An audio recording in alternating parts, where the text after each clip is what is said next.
Mirë se vini në kanalin ton, mos harroni të bëni subscribe dhe të klikoni si përzieles për të marrë njoftimet më të reja. Faleminderit!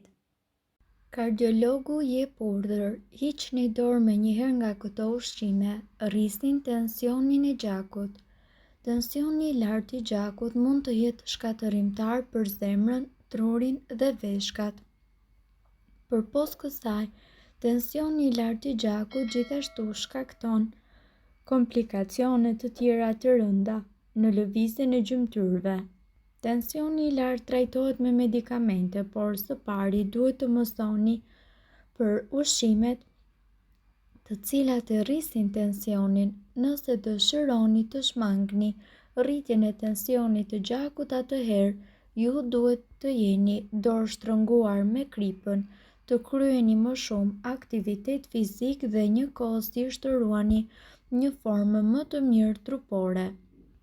Ne këtu do t'ju sillim një listë të detajuar të produkteve të cilat ndikojnë në rritjen e tensionit të gjakut.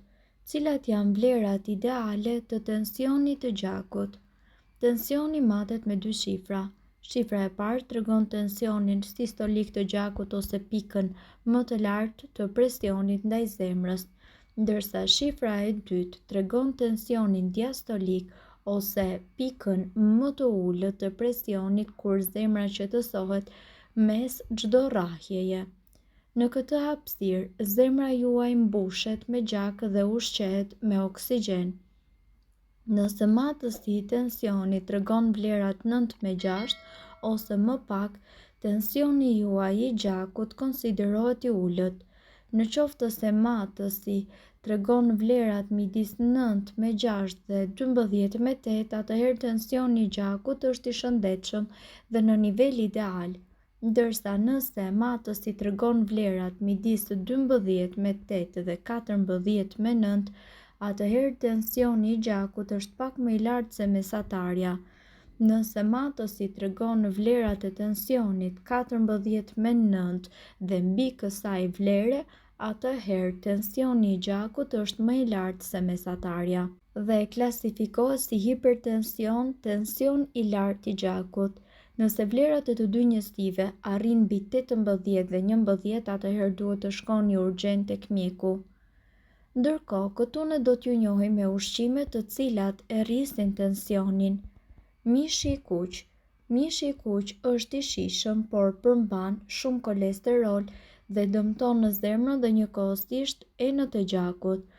Sipas të dhënave, një sasi prej 400 gram mish i gatuar përmban 254 mg krip dhe 308 gram kolesterol. E njëjta gjë vlen edhe për pancetën, sallamin apo prosciutat. Picat e ngrira. Këto ushqime munden që të tingëllojnë, ideale për një darkë të shpejtë, por një racion i kësaj pice përmban 1000 mg sodium. Prodhuesit e saj shtojnë krip dhe substanca shtesë për ruajtjen e picës, duke rritur rrezikun për tensionin e lartë. Salcat e paketuara të domates. Salcat e domateve me paketime qelqe ose metalike rrisin tensionin e gjakut. Një paketim me salcë domate përmban 654 mg krip. Një racion me makarona me salcë domate dhe mish përmban 1300 mg krip. Turshit e gatshme. Sipas të dhënave, një filxhan me lakër jo të përgatitur vetë përmban 939 mg krip. Turshit e tjera përveç lakrës, si domate apo kastravecat, janë të zhytura në lëng me krip. Një filxhan me kastraveca turshi përmban 1251 mg sodium. Njerëzit të cilët vuajnë nga tensioni i lartë nuk duhet që të hanë turshi të tilla. Maksimumi duhet të konsumojnë turshi të bëra vetë. Alkooli. Një sasi e vogël alkooli nuk shkakton dëme, por në qoftë se ju e teproni me pirjen e alkoolit, atëherë ju do të rrisni nivelin e tensionit të gjakut. Alkooli mund të ndërhyjë kundër medikamenteve të tensionit të gjakut dhe njëkohësisht të ulë efikasitetin e tyre. Ëmbëlsirat e paketuara. Ëmbëlsirat, biskotat me mbushje shumëngjyrëshe, të cilat shiten në paketime të bukura, janë të mbushura me sheqerna, yndyra të ngopura dhe njëkohësisht kripra. Ushqime të tilla rrisin tensionin e gjakut, sheqerin në gjak dhe gjasat për mbi peshë. Pijet energjike. Konsumimi i pijeve energjike e rrit tensionin sistolik me 6,2% dhe atë diastolik me 6,8%. Tensioni mesatar i gjakut rritet me 6,4% pas pirjes së një pije energjike. Ndërkohë, tashmë ne do t'ju tregojmë se cilat janë ushqimet të cilat ulin tensionin e gjakut.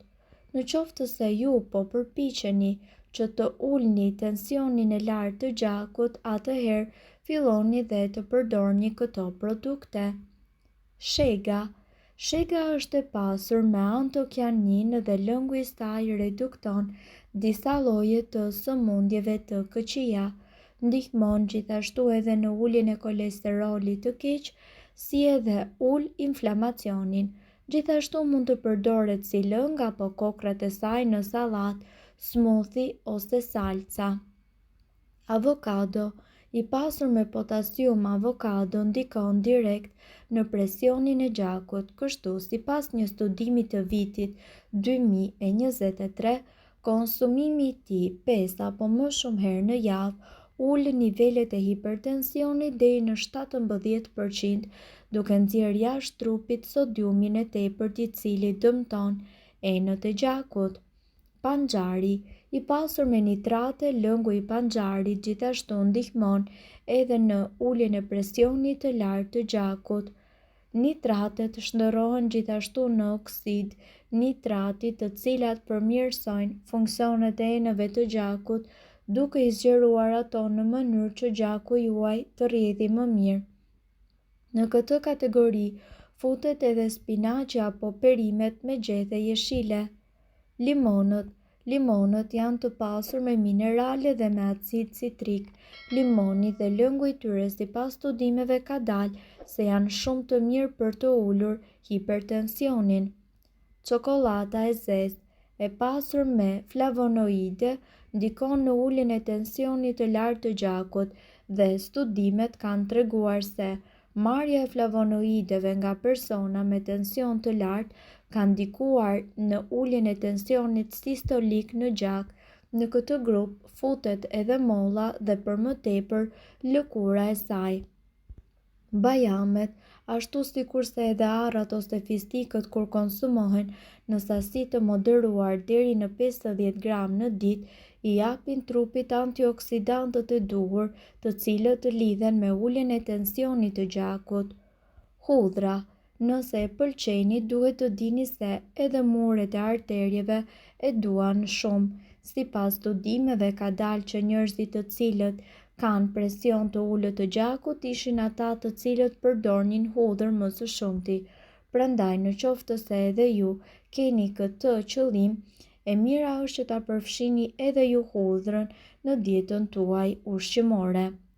Boronicat, ngjyra e tyre e errët është tregues që ka sasi të larta antioksiduesish dhe vetëm 2 orë pas konsumimit të tyre shihet rezultati në shëndetin tuaj, duke ulur kështu presionin e gjakut. Kanella. Në grupin e erëzave më të mira për të ulur tensionin e lartë janë kanella, rigoni, turmeriku dhe xhinxheri, të cilët mbajnë nën kontroll tensionin e gjakut për një kohë të shkurtër. Madje disa studime tregojnë se menjëherë pas 24 orëve do të normalizohen parametrat. Kosi. Në një studim të vitit 2021 është treguar se kosi ndihmon në uljen e tensionit të gjakut pasi është i pasur me mikronutrientë si kalcium, magnezium dhe potasium, të cilët ndikojnë drejt për drejt në uljen e rrezikut për hipertension. Mirë po duhet të dini, informacionet në këtë video kanë për qëllim të plotësojnë dhe të mos zëvendësojnë këshillat e mjekut tuaj dhe nuk kanë për qëllim të mbulojnë të gjitha përdorimet e mundshme, masat paraprake, ndërveprimet ose efektet negative. Informacionet në këtë video mund të mos i përshtaten rrethanave tuaja shëndetësore, prandaj para përdorimit konsultohuni me mjekun tuaj. Nëse ndonjë prej këtyre përbërësve ju shkakton alergji, e mira është që të mos i përdorni këto receta të mjekësisë alternative. Nëse doni të dëgjoni video tona që ne postojmë çdo ditë, kliko subscribe. Ju ftojmë gjithashtu të bëni like në video tona nëse i keni dëgjuar dhe pëlqyer ato. Faleminderit që e pat videon ton. Shpërndajeni këtë video në profilin tuaj në mënyrë që të informohen edhe shokët tuaj. Faleminderit.